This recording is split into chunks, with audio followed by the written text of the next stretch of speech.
खूब बधाई और आपका अभिनंदन। आवाज आ रही है?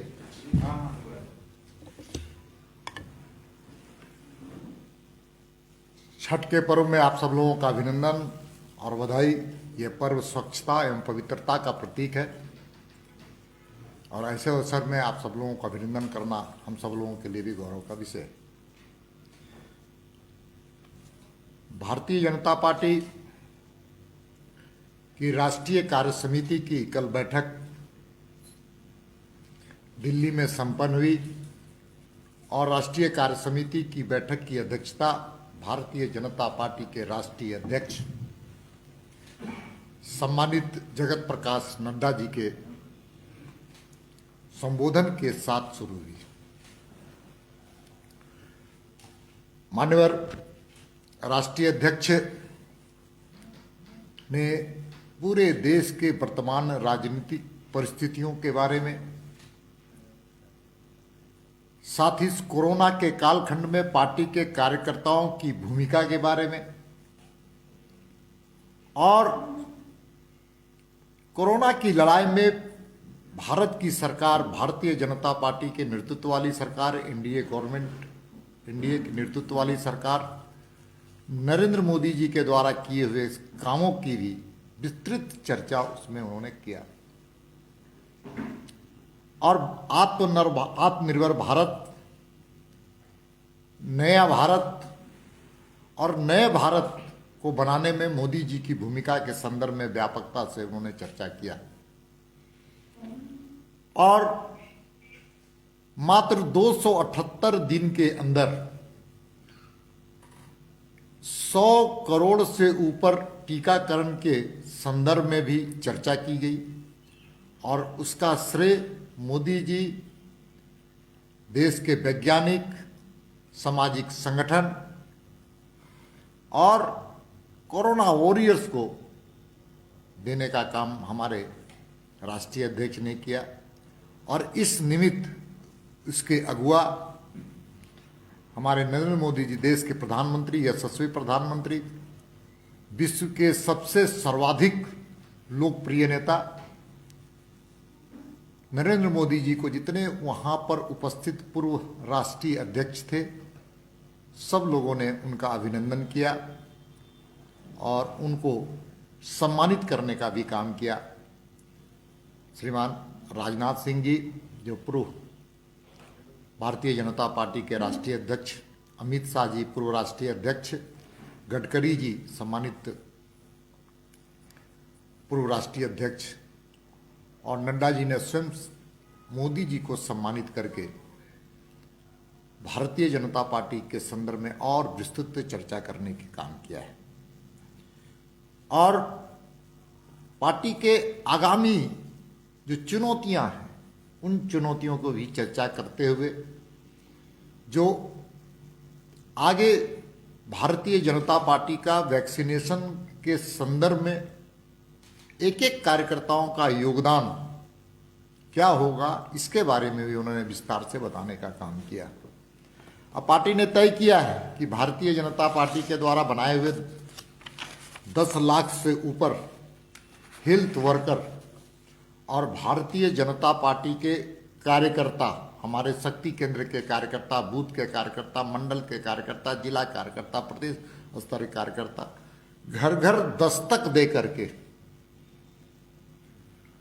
वैक्सीनेशन के जो अभियान है उसको और आगे बढ़ाने का काम करेंगे। इसलिए हम सब लोग साथ में मोदी जी को, जो हमारी सैद्धांतिक विचारधारा है, चाहे धारा 370 हो, 35A हो, राम मंदिर बनाने का, शिलान्यास करने का, ट्रिपल तलाक, ऐसे कई विषयों पर प्रधानमंत्री नरेंद्र मोदी जी को भी सब लोगों ने अभिनंदन किया और अपने भाषण में उनका उल्लेख करते हुए राष्ट्रीय अध्यक्ष ने विस्तृत चर्चा की। साथ में नई education policy NEP, new education policy के माध्यम से हमारी मातृभाषा, क्षेत्रीय भाषा और रोजगार के सृजन करने के जो प्रधानमंत्री के संकल्प हैं नई एजुकेशन पॉलिसी पर, इस पर भी हमारे राष्ट्रीय अध्यक्ष ने विस्तृत चर्चा की और आह्वान किया कि इस नई एजुकेशन पॉलिसी के माध्यम से भारत एक नए भारत में, एक भारत की संस्कृति और माटी की खुशबू न्यू एजुकेशन पॉलिसी में आएगी, इसका भी उन्होंने उल्लेख किया। और जिस प्रकार से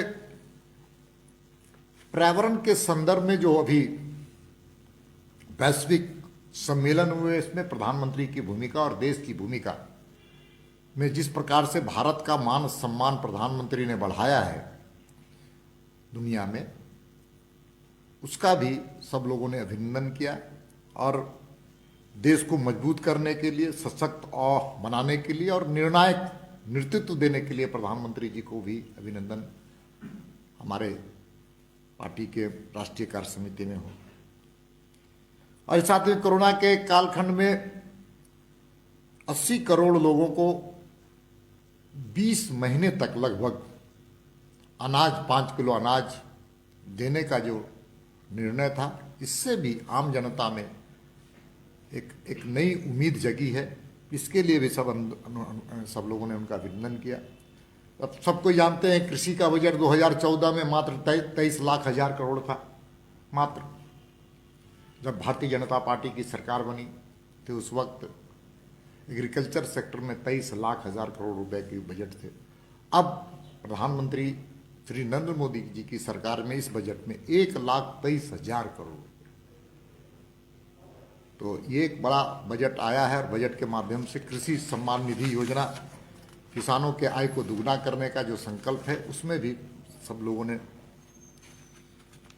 और हम सबको जानते हैं कि पश्चिम बंगाल के हिंसा के बारे में भी, चुनाव के बाद जिस प्रकार से हिंसात्मक घटनाएं घटी हैं, पार्टी उसकी निंदा करती है।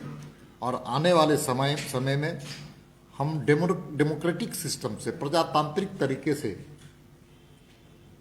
वहाँ पर और तेजी से काम करेंगे और उस राज्य में फिर अमन शांति लाते हुए कमल खिलाने का भी हम सबको संकल्प वहाँ पर लिया गया है। इसलिए राजनीतिक प्रस्ताव भी इस संदर्भ में एक लाया गया। और राजनीतिक प्रस्ताव में हम सब लोगों ने वहाँ पर राज्य की परिस्थितियाँ, देश की परिस्थितियाँ और देश की परिस्थितियों के साथ राजनीतिक प्रस्ताव में कई ऐसे बिंदुओं पर भी हम चर्चा की गई। देश की आर्थिक अर्थव्यवस्था कितनी तेजी से अच्छी हो रही है, उस पर भी चर्चा की।